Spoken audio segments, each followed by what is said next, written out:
APSRTC బస్సులను electric వాహనాలుగా మార్చే పనులు వేగవంతంగా జరుగుతున్నాయి.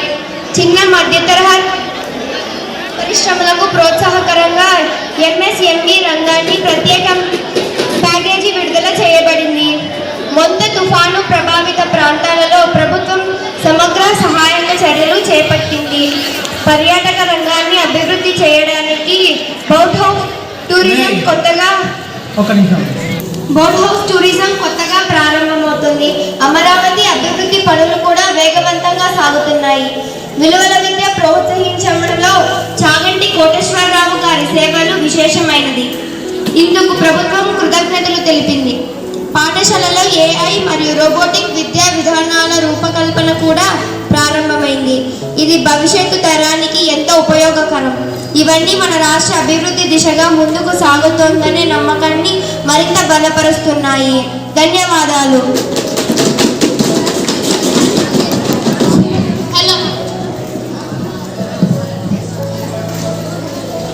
అధ్యక్ష, మహిళా వన్డే వరల్డ్ కప్, మహిళల కబడ్డీ వరల్డ్ కప్, మహిళల బ్లైండ్ T20 వరల్డ్ కప్, ఈ 3 విజయాలు రాష్ట్రానికి గర్వకారణం.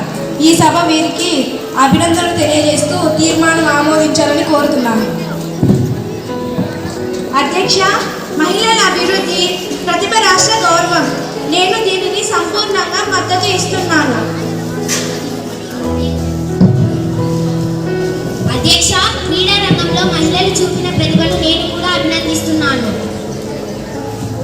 ఈ సభ ఈ తీర్మానాన్ని ఏకగ్రీవంగా ఆమోదం తెలుపుతుంది.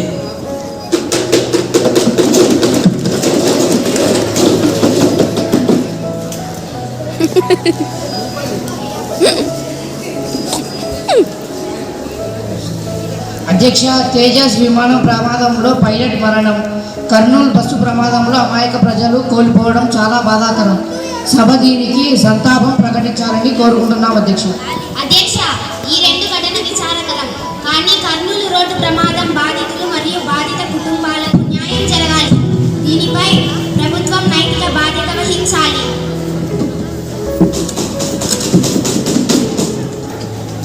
అధ్యక్ష, ఇది మానవ తప్పిదం. దీనికి ప్రభుత్వం ఎలా బాధ్యత వహిస్తుంది? అయినా కానీ మేము పరిస్థితుల నుంచి తప్పించుకోవడానికి ప్రయత్నం చేయడం లేదు. ఈ ప్రమాదానికి గురైనటువంటి వ్యక్తులకు ప్రభుత్వం తరఫున మేము బస్ కంపెనీ తరఫున నష్టపరిహారం చెల్లిస్తున్నాం. ఇందులో గాయపడిన వారికి మెరుగైన చికిత్సలు అందిస్తున్నాం. అధ్యక్ష, కేవలం నష్టపరిహారం చెల్లిస్తే సరిపోదా? భవిష్యత్తులో ఇలాంటి ప్రమాదాలు జరగకుండా తగిన నివారణ చర్యలు తీసుకోవాలి. ప్రభుత్వం ఇలాంటి ప్రైవేట్ బస్సు కంపెనీలపై కఠినమైన చర్యలు తీసుకుంటూ తరచూ తనిఖీలు నిర్వహించాలి.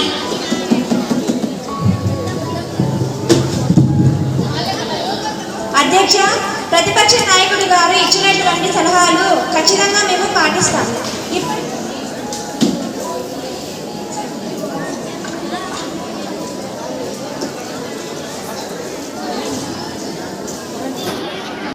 ప్రతిపక్ష నాయకుడు గారు ఇచ్చినటువంటి సలహాలు ఖచ్చితంగా మేము పాటిస్తాం. ఇప్పటి నుండి ప్రైవేటు బస్సు యాజమాన్యాలకు నిర్దిష్టమైన సూచనలను చేస్తూ తరచూ తనిఖీలు నిర్వహిస్తూ ప్రజల నెలకొన్న భయాన్ని పోగొడతాము. ఈ సభ ఈ తీర్మానాన్ని ఏకగ్రీవంగా ఆమోదం తెలుపుతుంది.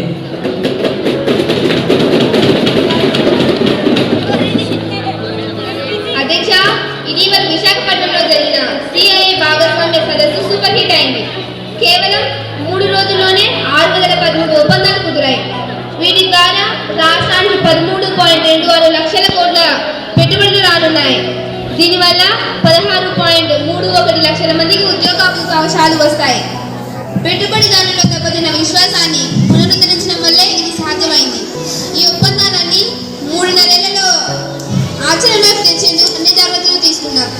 వచ్చే 5 నెలల్లో 50 లక్షల ఉద్యోగాలు కల్పించాలనేదే మా లక్ష్యం.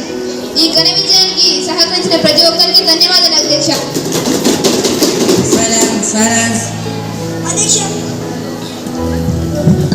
అధ్యక్ష, ముఖ్యమంత్రి గారికి నా అభినందనలు. కారణం అయితే గతంలో కూడా ఇలాంటి పెద్ద మొత్తాలు జరిగాయి. కానీ ఆచరణలో ఏంటి నెరవేరలేదు. ఈసారి ప్రభుత్వం ఇలాంటి నిబంధనలు హామీని తీసుకుంది. ప్రశ్న అడిగారు అధ్యక్ష. గత అనుభవాలను దృష్టిలో ఉంచుకునే ఈసారి అన్ని జాగ్రత్తలు తీసుకున్నాం. మేము నిబద్ధత ఉన్న వారితోనే ఒప్పందాలపై సంతకాలు చేశాము.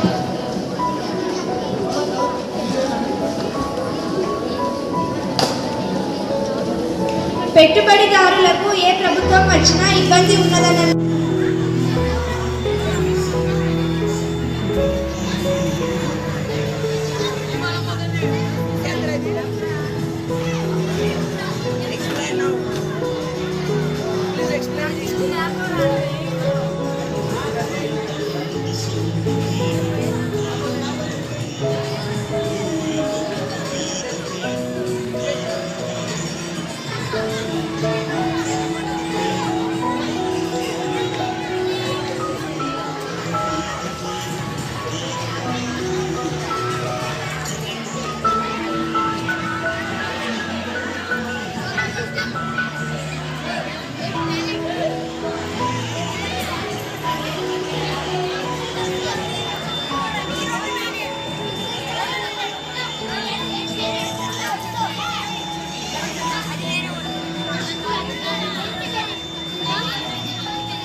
జడ్జి గారు వస్తున్నారు, అందరూ సైలెంట్ కూర్చోండి.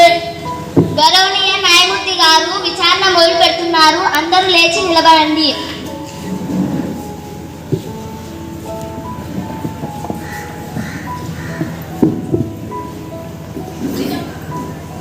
జనవరి 2వ తేదీ civil case number 231/14A Ramesh versus Mahesh. Prosecution lawyer, you can start this case.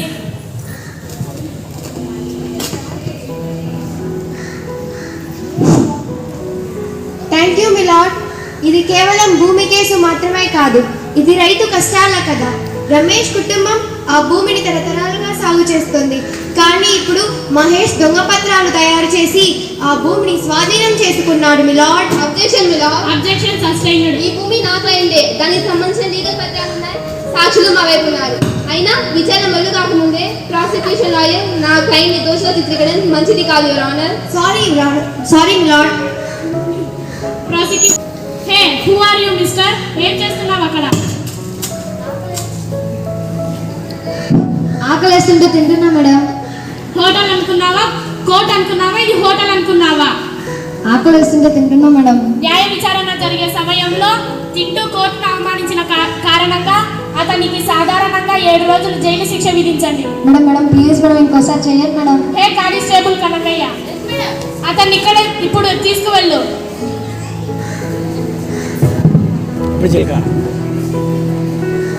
ఈ కేసును ఫిబ్రవరి నెల 9వ తేదీకి వాయిదా వేస్తున్నాను.